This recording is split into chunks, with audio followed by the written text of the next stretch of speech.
Olá, meu nome é Marina Helena Forlim. Eu sou enfermeira formada pela Universidade Estadual do Oeste do Paraná, campus de Cascavel, e eu participei do programa PIBIC Fundação Araucária, e o título do meu trabalho é A Compreensão de Profissionais de Saúde sobre Direitos Sexuais e Reprodutivos na Adolescência. As autoras são eu, Marina Helena Forlim, e a minha orientadora, Alessandra Christian Angel dos Reis. Então, inicialmente, a gente precisa compreender, né, o que são os direitos sexuais e reprodutivos. E eles nada mais são do que direitos humanos fundamentais. Então, eles estão dentro desses direitos humanos que a gente considera como fundamentais. A gente separa didaticamente direitos reprodutivos de direitos sexuais, mas na prática a gente sabe que as duas coisas caminham juntas. Então, os direitos reprodutivos, eles são aqueles direitos relacionados com a reprodução mesmo. Então, é o meu direito de escolher livremente se eu quero ou não quero ter filhos e também dos meios, dos métodos e das informações para que eu possa chegar com segurança nessa finalidade. Já os direitos sexuais estão relacionados com a sexualidade desse indivíduo. Então, é o meu direito de escolher o meu parceiro, a minha parceira, é o meu direito de eu poder expressar livremente a minha orientação sexual, isso tudo livre de violência, de discriminação, de preconceitos. E aí, quando a gente pensa sobre tudo isso, a gente se questiona: será que o adolescente ele é um sujeito de direito? E sim, o adolescente ele é um sujeito de direito, e para fins dessa pesquisa a gente utiliza a definição realizada ali pelo ECA, que é o adolescente, aquele indivíduo entre 12 e 18 anos, porque a gente tem algumas divergências, por exemplo, a Organização Mundial da Saúde considera como adolescente aquele indivíduo que está entre 10 e 19 anos, mas para fim dessa pesquisa a gente utilizou essa definição do ECA. Então, para além da definição da faixa etária, né, a gente sabe que a adolescência ela é uma fase que estão ocorrendo muitas transformações. E essas transformações elas são tanto no campo biológico, como no campo psicológico, como também no campo social. Então é um momento, uma fase de muitas descobertas, de muitas transformações, e no meio de tudo isso a gente tem esse processo do desenvolvimento da sexualidade também. E aí a gente considera que nessa fase a gente tem maiores vulnerabilidades e maiores riscos, né? Então, maiores riscos de contrair uma infecção sexualmente transmissível, de ter uma gravidez indesejada, porque esse é um processo novo, né? Um processo de descobertas. Então, a gente tem essas vulnerabilidades maiores nessas fases. Mas isso não quer dizer que em outras etapas da vida a gente também não tem esses riscos, porque eles também estão presentes. Aí a gente precisa ter serviços de saúde que estejam abertos, né, para que possam ser discutidas essas questões de educação sexual e, sobretudo, profissionais que estejam abertos e que estejam cientes da importância dessa discussão. Pensando nisso, o objetivo do presente estudo é conhecer a compreensão dos profissionais de saúde de um serviço de referência de assistência à saúde sexual e reprodutiva de adolescentes. Então, a metodologia desse estudo foi uma pesquisa de campo de caráter exploratório com uma abordagem qualitativa.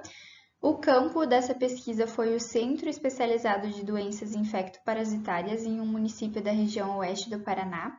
A coleta de dados se deu através da entrevista presencial com um instrumento elaborado pelas autoras e validado.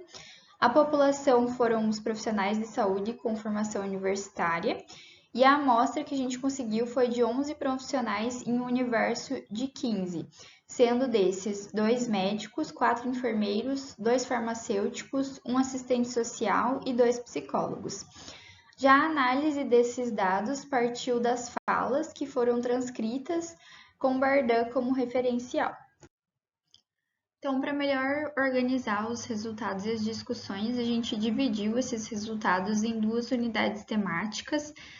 A primeira delas é os adolescentes como sujeitos de direito e as vulnerabilidades, e a segunda, a compreensão dos profissionais sobre os direitos sexuais e reprodutivos e os seus desafios.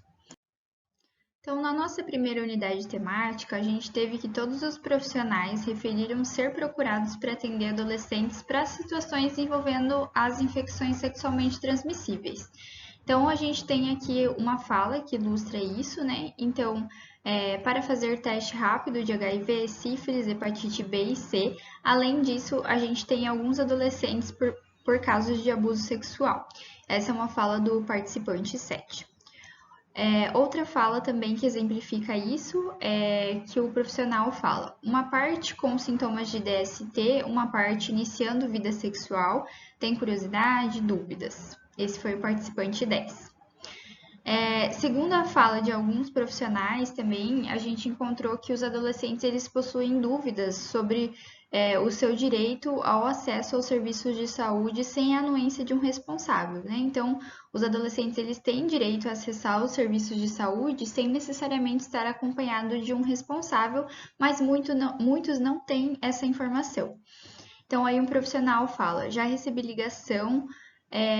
Olha, eu tenho 15, 16 anos, posso ir sozinho?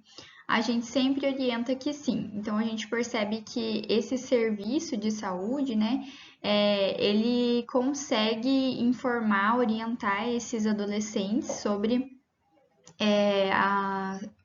o seu direito, né, de estar acessando esse serviço de saúde. E a gente percebe também que esses profissionais, eles compreendem isso como um direito do adolescente, né? Isso não é uma dúvida para eles. Então, eles têm bastante clareza sobre esse processo. Os resultados que a gente encontrou, eles corroboram com a Pesquisa Nacional de Saúde do Escolar, o PENSE, que foi realizada em 2019. E essa indicou que 35,4% dos adolescentes de 13 a 17 anos já tiveram relação sexual.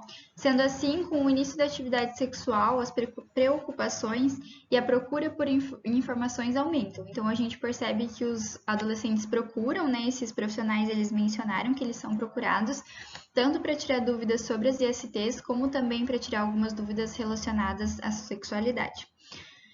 Ainda tem um estudo sobre a compreensão dos adolescentes que evidenciou que, além do baixa compreensão sobre o seu direito ao acesso aos serviços de saúde, os adolescentes eles não conhecem o próprio corpo e mostram-se incapazes de reconhecer os sintomas que as ISTs podem provocar.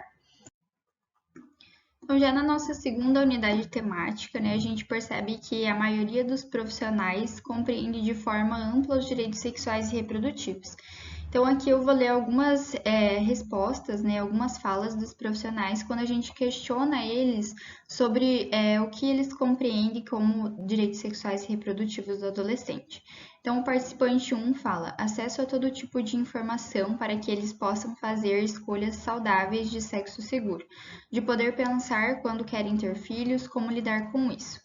Já o participante 11 traz para nós: eu vejo a própria relação com o corpo, o cuidado de si, a consciência de si, da intimidade, porque quando a gente faz essa análise sobre a sexualidade, a gente percebe que muitas pessoas já vêm erotizando.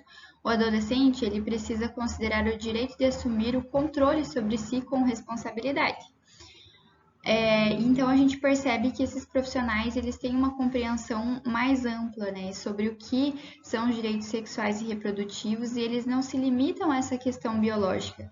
E isso contrapõe alguns estudos que a gente encontra na literatura, né, que são realizados também com profissionais de saúde. Então a gente tem o estudo de Senen e também de Lemos. E nesses dois estudos, com essa mesma temática, a gente percebe que a compreensão desses profissionais se limita geralmente à dimensão fisiológica e não perpassa outras questões, né? Então fica só nessas questões corporais, na função reprodutiva, sem espaço para reflexões mais complexas, como os direitos sexuais e reprodutivos, as questões de gênero e sexualidade também.